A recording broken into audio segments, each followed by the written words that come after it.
a causa na história. Esta expressão tem sido extremamente criticada nas últimas décadas como sendo inadequada para servir como um instrumento de análise ou mesmo de explicação de eventos históricos, de estruturas históricas, de contextos históricos. É como se este vocabulário da causa fosse um vocabulário insuficiente, limitado, datado e já não desse conta das exigências de compreensão histórica do nosso tempo. Contudo, é preciso analisar de um modo mais detido esta questão da causa em história, porque ela não pertence só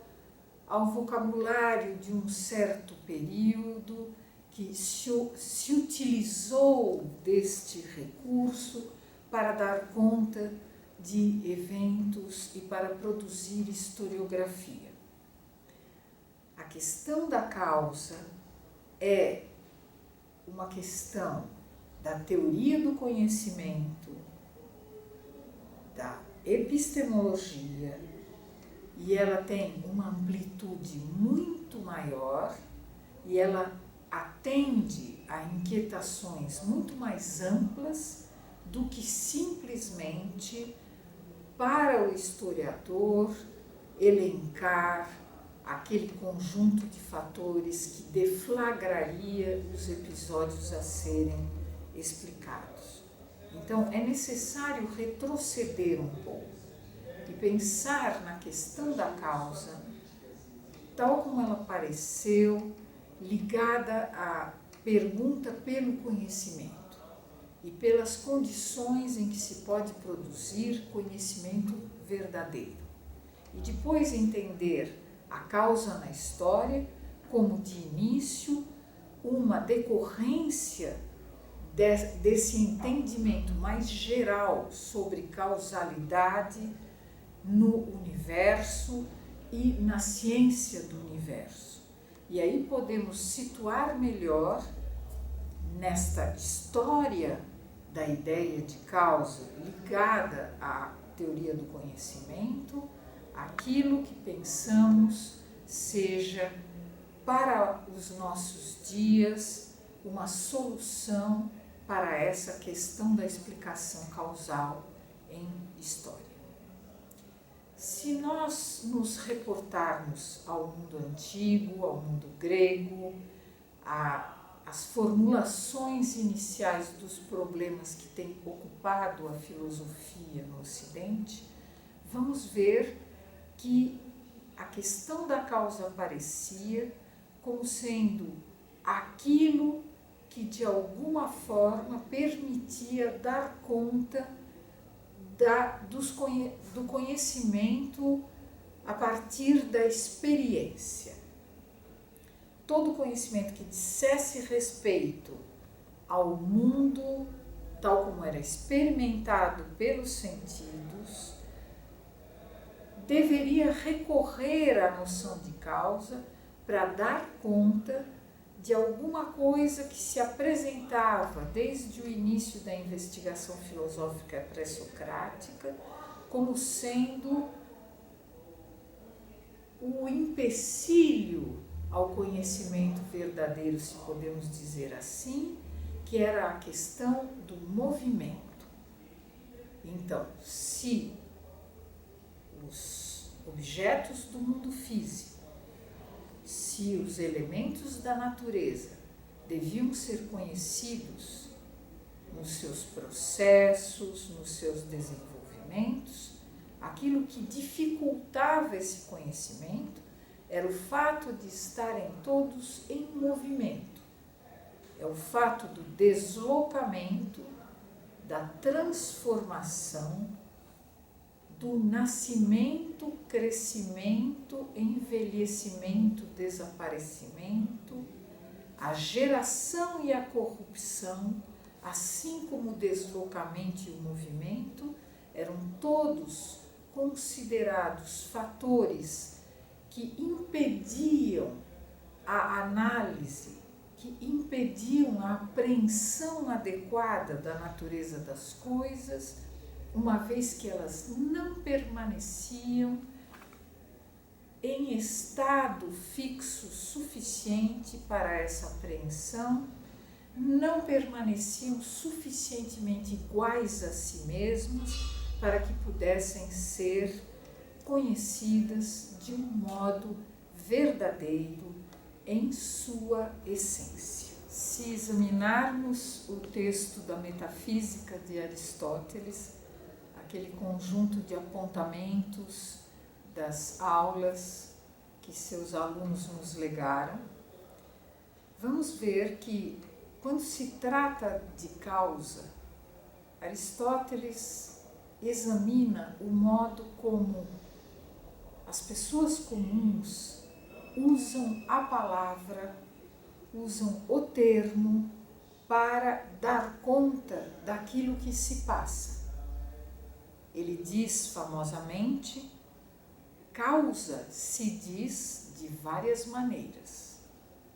E é a partir do exame dessas diferentes maneiras, desses diferentes empregos da palavra causa na vida comum, na linguagem comum, que ele reconhece que este é o caminho para dar conta daquilo que flui, daquilo que muda, daquilo que está em processo. E por que seria isso? Porque causa permite, ao examinar um evento, pensar como ele se tornou ou veio a ser aquilo que é. O pai é a causa do seu filho.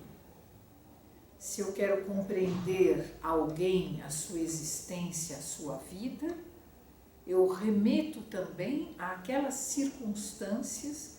que propiciaram o seu advento no mundo. No caso, o fato de ter tido pais. Falar dos seus pais é falar desse processo que permitiu que esta pessoa surgisse, se formasse e passasse a ser o que é. Mas eu não falo só dessa circunstância, daquilo que a propiciou, falo também da finalidade a qual se destina, falo do modo como ela intervém nas coisas, do modo como ela procede, e o exame dessas circunstâncias e o exame completo dessas circunstâncias é também uma explicação causal completa, que permita dar conta do advento de algo como um processo, do modo como ele vem a ser, se desenvolve e caminha para o seu destino, para aquilo que é a sua finalidade, e por isso falar de causa é falar de um processo no mundo da experiência perceptível pelos sentidos, que vá desde as circunstâncias do seu início, do seu surgimento, do seu nascimento, passando por tudo aquilo que constitui o seu modo de ser e culminando naquilo que é o acabamento desse processo, a sua finalidade, aquilo para o que aquele objeto, aquele ser se destina. Então, conhecer a essência de alguma coisa já não é mais como era para a filosofia pré-socrática anterior, tentar capturar o imóvel por trás do móvel, aquilo que subjaz imutável por trás daquilo que aparentemente se apresenta em transformação. Graças à noção de causa, É possível falar das condições dessa transformação e, a partir da transformação, entender a essência de um modo completo que inclua não só o que subjaz por trás das aparências, mas dê sentido ao modo como as aparências se apresentam, cambiantes, mutantes, surgindo e desaparecendo. Causa, então, aparece como uma noção extremamente rica para o conhecimento por experiência do mundo, aquele que não é só a intuição de uma abstração, o trabalho da razão sozinha, tentando capturar o que seria um nexo, um conceito, uma essência, mas uma conjunção entre a reflexão racional e aquilo que os sentidos fornecem e informam sobre a natureza das coisas. Esta herança de análise aristotélica da questão de causa se torna viva e recuperada no fim da Idade Média, no começo da Idade Moderna, e a causalidade permanece como sendo aquela categoria que deve orientar o conhecimento por experiência, mesmo em tempos em que o aristotelismo é questionado, sobretudo quanto à lógica como um método de investigação. Então, falar em causalidade é falar daquilo que é a natureza íntima dos processos do mundo e daquilo que permite entendê-los no tempo. O conhecimento da causa, então, se enriquece com regras para entender sua relação com os seus efeitos, regras para que se possa investigar causas a partir de efeitos, regras para que se possa prever efeitos a partir de causas, tudo fazendo parte do novo método científico experimental que conhece o seu vigor e a sua confiabilidade se estabelece finalmente a partir do século XVI, culminando com o sucesso da física de Newton no século XVII. Causalidade é entendida por todos esses pensadores como um instrumento de análise indispensável. Ela não é vinculada ao pensamento de Aristóteles ou alguma herança grega que deveria ser revogada, ela é associada à natureza das coisas, àquilo que se quer descobrir. Então, quando se investigam causas, se investigam aquelas relações que colocam os eventos que estão sob exame, que querem ser conhecidos,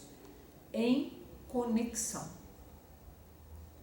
Se eu quero explicar alguma coisa, esta alguma coisa ou é o efeito de algum processo causal, ou, por sua vez, é aquilo que vai deflagrar como uma nova causa outros efeitos. E é isto o que proporciona uma visão de mundo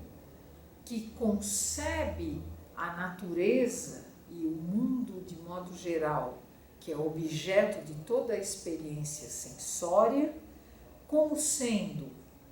um mundo conectado por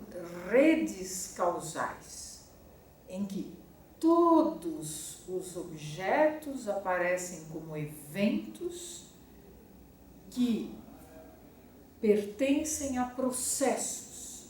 quer ocupando o lugar de causas ou de efeitos, e com frequência, ao mesmo tempo, resultando como um efeito de algum processo causal e sendo ele mesmo causa de um novo processo. Esta concepção de que o mundo inteiro da experiência está conectado causalmente é a crença que orienta a investigação por experiência de toda a ciência moderna e de toda a teoria do conhecimento moderno. Não que já soubessem todas as relações causais que presidem todos os fenômenos e eventos a ser explicados. O desafio era justamente decifrar essas relações, saber o que eram, saber que elementos envolviam, se podiam ser calculadas, se permitiam previsões. Contudo, a suposição de que o mundo todo estava conectado causalmente era uma suposição que antecedia as provas empíricas disso. Podemos então dizer que isto era uma visão de mundo e uma crença metafísica que orientava a investigação pelo conhecimento das coisas. Antes que esse conhecimento fosse de fato efetivo e antes que ele estivesse completo, ele já era orientado pela ideia de que as coisas estavam conectadas causalmente e, se isso não nos aparecia de um modo evidente ou óbvio ou claro aos sentidos, isto não queria dizer que as relações causais não estavam lá operantes e conectando os eventos do mundo, só queria dizer que éramos ignorantes quanto a isso e que precisávamos melhorar nossos modos de investigar, nossos instrumentos de investigação. Jamais a ideia de que tudo está conectado causalmente era posta em questão diante do fracasso de encontrar uma causa. Não encontrar uma causa não queria dizer não há causa, não encontrar uma causa queria dizer ainda não sei qual a causa, sou ignorante dessa causa. A causalidade aparece então, na época moderna, em uma dupla acepção. Ao mesmo tempo, ela é uma ideia reguladora que orienta a visão do mundo conectado todo numa grande rede de causas e efeitos, enquanto uma expectativa de explicação completa dos fenômenos da natureza e de um dia uma decifração completa dessa rede que os une. E, por outro lado, ela é aquilo que orienta o método de investigação. Ninguém duvida que o que estão buscando são conexões causais. O que é preciso do ponto de vista metodológico é pensar das regras para se encontrar causas, para discernir causas de efeitos e para se poder fazer as previsões adequadas a partir desse conhecimento. Então, é possível encontrar a enunciação de regras desse tipo, por exemplo, na proposta de Francis Bacon de um novo método de indução para orientar a investigação da natureza que ele pretende que substitua a lógica aristotélica. Mesmo em Descartes, o geômetra, é possível encontrar reflexões sobre causa e efeito, sobre a proporcionalidade entre causa e efeito e diversas outras regras que orientam a investigação da natureza. Em Isaac Newton, há a retomada das regras de Francis Bacon como sendo regras de investigação de causas que é preciso enunciar de alguma maneira. E isto se encontra em outros pensadores e filósofos que não estão diretamente ligados à filosofia natural, este nome moderno daquilo que depois passamos a chamar a física. Alguém como David Hume, por exemplo, tematiza a questão da causalidade, a possibilidade de decifrá-la, de conhecê-la, mesmo que ele mesmo não seja alguém comprometido com algum tipo de investigação empírica da natureza. Ele faz parte de uma nova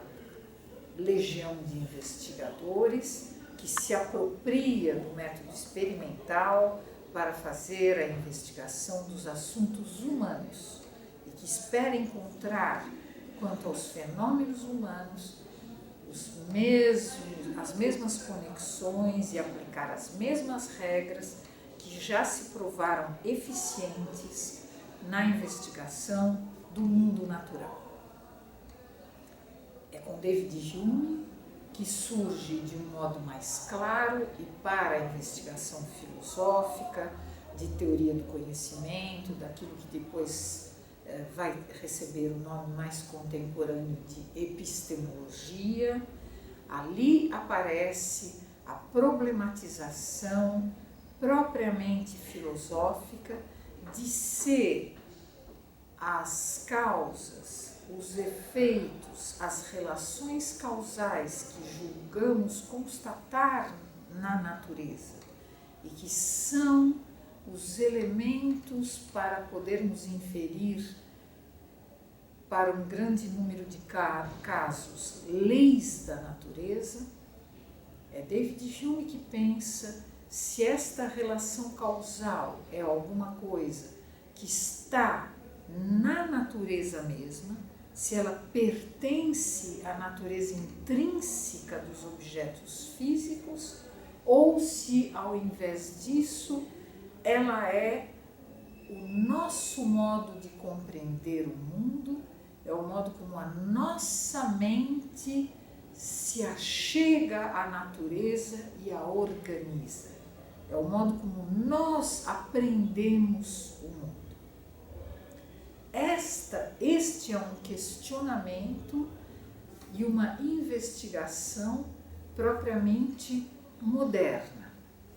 embora possamos encontrar raízes no ceticismo grego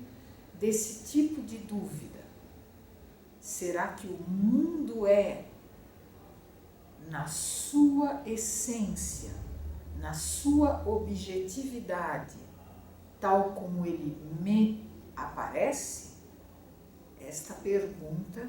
é uma pergunta cética, mas ela é retomada pelos modernos como uma investigação também epistêmica sobre a natureza do conhecimento. Porque para esses modernos o que há é a questão da fundamentação da ciência da natureza, essa que progride, que obtém sucessos, que gera resultados técnicos. Não se pode negar o tipo de confirmação que estas novas teorias sobre a natureza física parecem estar colhendo em todas as suas propostas, em todos os seus avanços. Então, estas perguntas mais de fundo, o que é conhecer desta maneira, não podem se aventurar a dizer isto não é um conhecimento, porque ele já caminha com suas próprias pernas e já não precisa do filósofo para este tipo de garantia.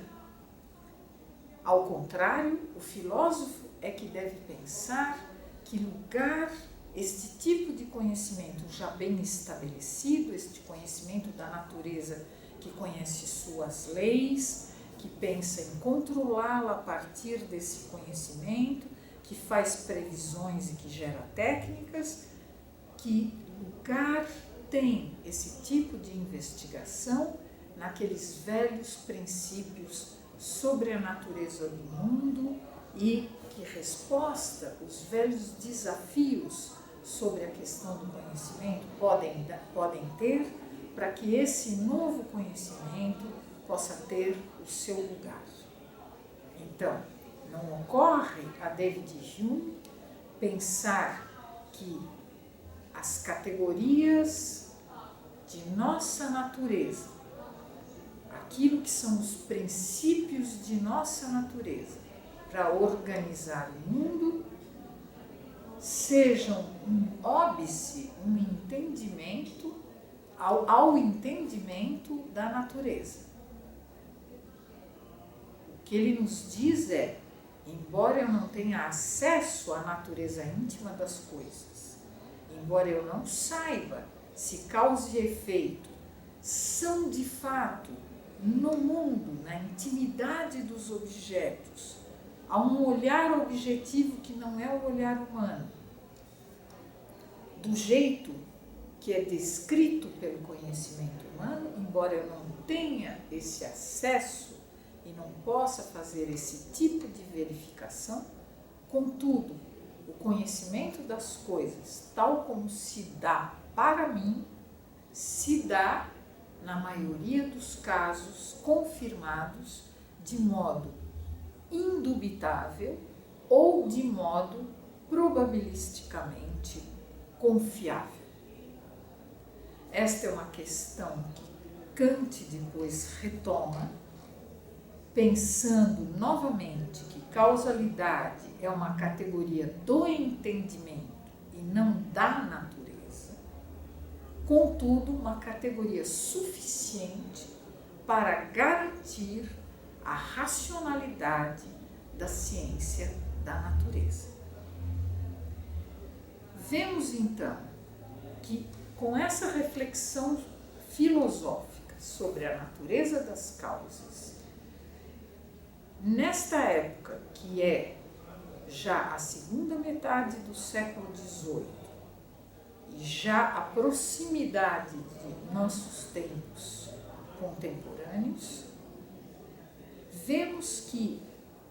ao mesmo tempo que uma ciência da natureza fundada na ideia de causa avança, progride, amplia o escopo daquilo que ela se dispõe a explicar e conhecer, aquilo sobre o que ela se dispõe a exercer um domínio, ao mesmo tempo em que isto ocorre, e ocorre de uma maneira rápida e quase inexorável, a investigação filosófica questiona alguma coisa que depois, em nosso tempo contemporâneo, vai conhecer sua popularidade, que é a ideia de que o conhecimento que nós produzimos pode não ser a cópia exata da natureza íntima das coisas. Ou seja, é questionada então uma velha ideia, uma velha confiança que remonta ao pensamento aristotélico de que a disciplina da linguagem poderia torná-la o espelho da natureza das coisas. E se eu digo na linguagem de um modo preciso uma relação causal, nesse momento eu estou expressando aquilo que de fato se passa na experiência material que está descrita assim na linguagem. Nesta época moderna, nesses tempos de fim de modernidade, o que há é a quebra também dessa confiança de que o discurso sobre a causalidade, o inventário até das relações causais do mundo, a relação exaustiva dessas causas, no modo até de leis da natureza,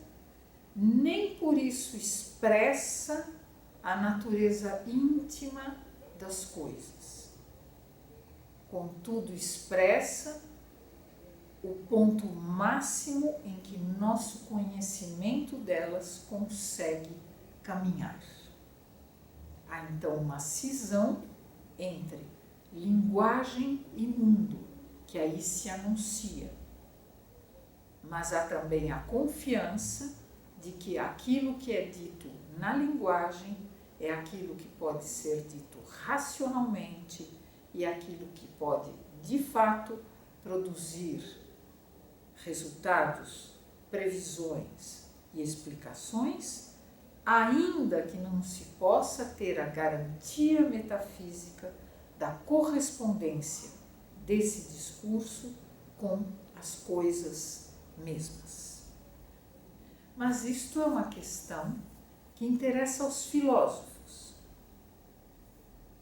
e que é coerente com questionamentos mais antigos e herdados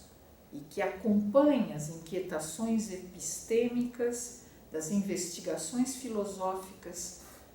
sobre o conhecimento durante todo o século XIX e o XX, de modo que aos filósofos não aparece como uma novidade aquela questão colocada na época do giro linguístico, bem mais adiante, que vai pensar que a linguagem não necessariamente é o espelho da natureza. Isto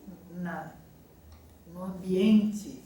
dos diálogos intelectuais da filosofia, na transversalidade desses diálogos no espaço e no tempo. É uma questão muito antiga e uma questão já posta de várias maneiras. Ela não tem o impacto que os anúncios de pós-modernidade depois vão ter em algumas áreas em que a cultura acadêmica não explorou este tipo de investigação dubitativa.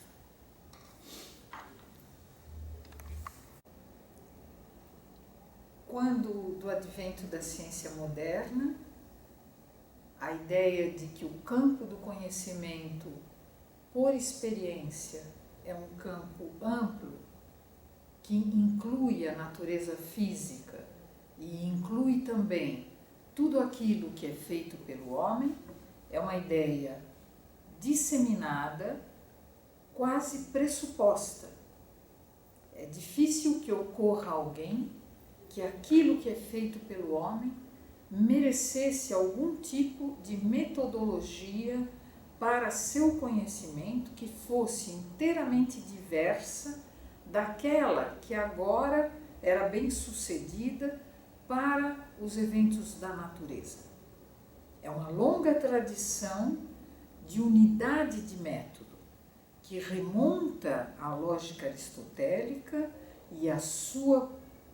prevalência por tanto tempo como sendo o método que pode validar qualquer tipo de investigação e seus resultados, que faz com que esta busca por um novo método e o seu sucesso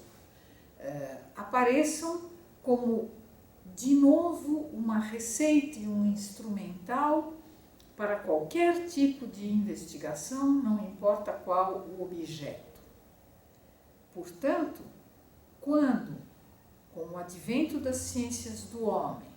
as ciências históricas passam a ocupar um lugar nesse leque de assuntos, das coisas que neste mundo da experiência provém da intervenção humana. Isto que é uma história que agora quer se alçar à ciência, a uma forma de conhecimento, a uma forma de conhecimento que pode ocupar um lugar acadêmico,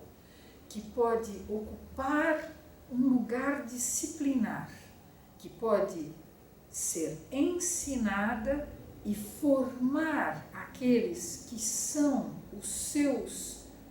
profissionais detentores desse tipo de conhecimento. É normal que esta história, assim como as outras ciências do homem, olhem para o sucesso das ciências da natureza como um modelo para aquilo que deve ser o seu método e o seu procedimento nestes novos tempos. Portanto, a questão da causalidade aparece para as ciências do homem e também para esta nova história que assim se torna uma disciplina, uma receita de investigação